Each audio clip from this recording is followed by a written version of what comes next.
परिया भाठा भुइया घलो माँ भाजी पाला हाउ बजत है।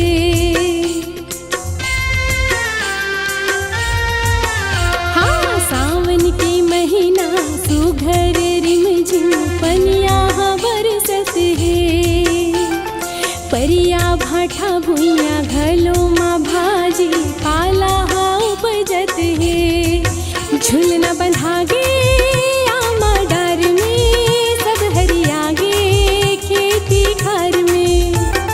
सखिया मन झूले माया रस घूले बाटत है माया उदुला। रुख राई संभरे पान पतिया उलहे मन भावन मन मनोहार।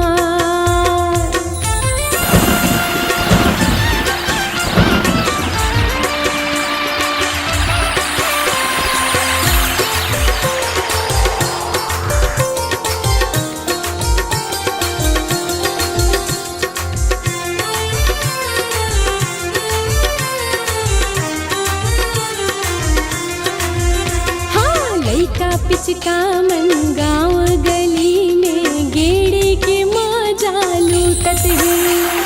खेती खारे सब हरियर हरियर बारी माँ करेला फूटत है।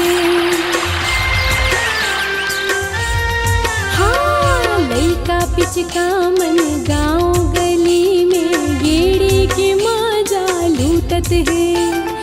खेती खारे सब हरियर हरियर बारी माँ करेला फूटत है। धरती माँ होगे बड़े उजियारी सब सवरगे प्यारा बारी।